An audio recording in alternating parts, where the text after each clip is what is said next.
ओम शांति। Happy friendship day. आज friendship day है तो इस बात से बात करने तो ओम शांति दीदी। ओम शांति। Happy friendship day. Happy friendship day. तो आज फ्रेंडशिप डे के मौके पे कुछ भाई बहनों के सवाल आए हैं इसी फ्रेंडशिप डे से रिलेटेड, तो वो मैं आपसे पूछती हूँ। जैसे पहला सवाल है कि ये कहावत हमने बहुत सुनी है कि संगति से गुण होता है और संगति से गुण जात। तो क्या संगत का असर होता है किसी भी इंसान के स्वभाव पर? हाँ, बिल्कुल होता है। जैसे कहा भी गया है कि संग तारे कुसंग बोरे। माना अच्छा संग जो होता है वो आपको पार लगाता है। माना आप किसी भी मंजिल पर पहुंचना चाहते हैं, आप कुछ करना चाहते हैं अपने जीवन में, तो यदि आपको अच्छा संग मिल जाए तो आप उस अपने एम को अचीव कर पाते हैं। और वही अगर आप गलत संग में पड़ जाए तो गलत संग आपको पता नहीं कहाँ ले जाता है। तो इसीलिए कहा गया है कि संग तारे कुसंग बोरे, कि अच्छा संग हमें भगवान से भी मिला सकता है, हमें हमारी मंजिल पर पहुंचा सकता है, और गलत संग हमें डुबो सकता है। तो इसलिए हमें अपने संग की बहुत संभाल करनी चाहिए। कहते जैसा संग वैसा रंग। और इसी से रिलेटेड मेरा दूसरा सवाल भी है। जैसे संगत में हमें पता होता है कि हमारा दोस्त किस दौर से गुजर रहा है अभी, तो उसी प्रकार अगर कोई दोस्त हमारा ऐसी सिचुएशन में पड़ जाए जिसको हमने कभी नहीं फेस किया, उस सिचुएशन में ना हम कभी गए ना हमने कभी उसको फेस किया, पर वो फंस गया है, तो हम उसका साथ कैसे दें? उसका साथ हमें देना चाहिए, और उसका साथ हम कैसे दें। मानो कोई प्रॉब्लम है जो उसने भी फेस नहीं की और हमने भी नहीं की है, तो उसके साथ खड़े रहना, क्योंकि हमारे लिए भी नई है और उसके लिए भी नई प्रॉब्लम है। तो उसमें हम एक और एक मिलके कहते 11 हो जाता है। तो हम दोनों अगर साथ में मिल करके उस प्रॉब्लम को फेस करते हैं तो यही हमारी उसके लिए सबसे बड़ी मदद होती है, क्योंकि हमें भी अनुभव ही नहीं है ना। तो इसलिए हम उसके साथ जरूर खड़े रहें ताकि उसको प्रॉब्लम को फेस करने का वो बल मिले।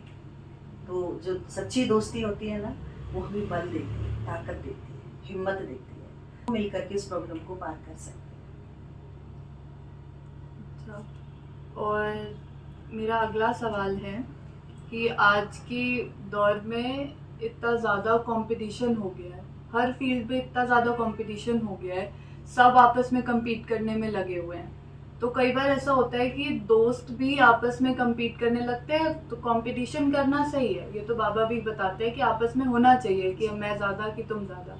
पर कई बार कंपटीशन के चक्कर में दोस्त से ईर्ष्या भाव होने लगती है, तो ईर्ष्या भाव के चक्कर में कई बार दोस्ती खराब हो जाती है, और जब हमें पछतावा होता है तब बहुत देर हो जाती है। तो उसी प्रकार अगर हमें बाद में पछतावा हो कि हमने कुछ गलत किया है, तो हम उस बात को कैसे संभालें? पहली बात तो हेल्दी कंपटीशन होना तो बहुत जरूरी है ना। कंपटीशन हो लेकिन हेल्दी हो, तो दोनों ही आगे बढ़ते हैं ना। और दोस्तों में ये नेचुरल है कि एक दोस्त आगे बढ़ता है तो दूसरा भी आगे बढ़ता है, क्योंकि उसको भी बढ़ना है। लेकिन इस हेल्दी कंपटीशन में कभी भी अपनी दोस्ती को नहीं छोड़ना है। और मान लीजिए कुछ ऐसा हो गया जो हम नहीं करना चाहते थे, लेकिन कई बार कुछ ऐसा हो जाता है कि सिचुएशन हमारे कंट्रोल में नहीं होती है, या हमें कोई थर्ड पर्सन हमारे बीच में आके कुछ बोल देता है, तो दोस्ती कई बार खराब हो जाती है।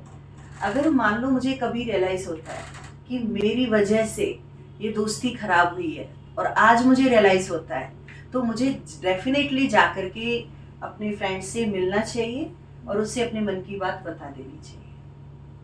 क्या हो गया, देरी हो गई तो रियलाइजेशन तो हुआ ना। और सही माफी वही होती है जब हमें रियलाइजेशन हो जाता है। तो रियलाइजेशन आपके रिश्तों को बना देती है, तो बहुत चांस बढ़ जाते हैं कि दोबारा आपकी दोस्ती पहले जैसी हो जाए, लेकिन जाके बोलना पड़ेगा। हाँ, क्योंकि ऐसे में एक बार दोस्ती खराब हो जाए, दोबारा उसको जोड़ने में बहुत कुछ लोग छोटा फील करते हैं कि अरे हाँ। कैसे वो फिर बाद में मुझे कहीं बोले ना कि तुम आए थे। तो इस चीज में भी लोग बहुत ज्यादा सोचते हैं बोलने से पहले। दोस्ती में छोटा बड़ा नहीं होता है, दोनों समान होते हैं, है ना। लेकिन आजकल कई बार हम पद पोजीशन को देख करके दोस्ती मानने लग गए हैं। ऐसा नहीं होता कभी भी। ये बहुत बड़ी गलतफहमी हो गई है कि एक दोस्त बड़ी पोजीशन पर पहुंच गया और दूसरा नहीं पहुंचा है, तो शायद उससे दोस्ती नहीं होगी। ऐसा नहीं होता है। तो मेरा अगला सवाल ये है दीदी कि आजकल लोग दोस्ती भी लोभ के लिए करते हैं केवल लेने के भाव से कि उसके पास है वो क्यों नहीं देगा, मेरे पास नहीं है तभी तो मैं नहीं दे पा रहा। तो ये आजकल बहुत ज़्यादा होता है कि हम सिर्फ लेना जानते हैं और देना भूल जाते हैं। जब देने की बारी आती है तो हम पीछे हट जाते हैं, तो ऐसे में दोस्ती नहीं टिक पाती। तो इस चीज़ का क्या सुधार है? जहाँ सिर्फ लेने का भाव है वहाँ दोस्ती है नहीं, मैं तो ये कहूँगी, क्योंकि दोस्ती माना ही देना है। जैसे आप देखिए, हमने अपनी शास्त्रों में, किताबों में बहुत सुंदर एग्जाम्पल देखे हैं दोस्ती के ऊपर।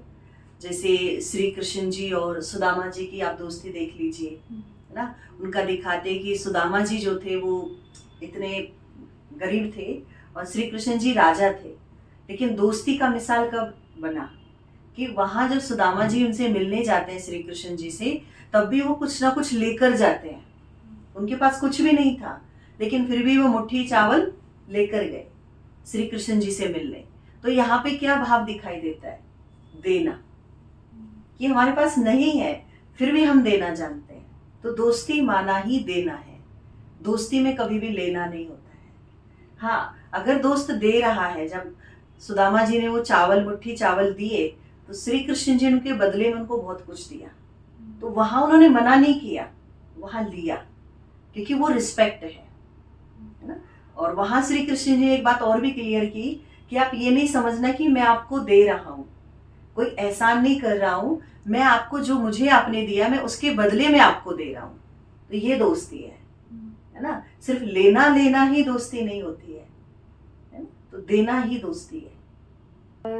मेरा अगला सवाल ये है कि दोस्ती में कई बार ये होती है कि हम ये भूल जाते हैं कि जो सामने वाला हमारा दोस्त है वो भी किसी के घर का बेटा है, भाई है। हम हमेशा ही बोलते हैं कि नहीं हमारे साथ रह, हमारे साथ चल, हम ये भूल जाते हैं कि उसके भी घर वाले हैं। और कुछ लोग तो ऐसे बोलते हैं कि नहीं हमारे लिए सिर्फ तू ही है, तेरे घर वालों से हमें क्या मतलब। तो इस चीज़ में ये तो गलत है ना कि परिवार की इज्जत ना करे और केवल दोस्त से मतलब रखे। ये देखो, आजकल क्या हो गया कि हम सिर्फ एक व्यक्ति को अपने साथ बांध लेते हैं, ठीक है, चाहे दोस्ती हो या आज के समय पर ना कोई भी रिश्ता है, कि हम उसको इतना बांध लेते हैं कि बस वही हमारा है। बट ऐसा नहीं होता है। जहाँ प्यार है, दोस्ती है, वो हमारा दोस्त जहाँ से जुड़ा हुआ है वहां से हम भी जुड़ते हैं। इसी को कहते हैं संग का रंग, कि जिन लोगों के साथ वो जुड़े हुए हैं, जो उनका परिवार है, हम भी उनके साथ जुड़ते हैं, उनका परिवार भी हमारे साथ जुड़ता है। और जब हम बड़े हो जाते हैं तो परिवारों में लेन देन भी शुरू होता है और वो दोस्ती लंबी चलती है।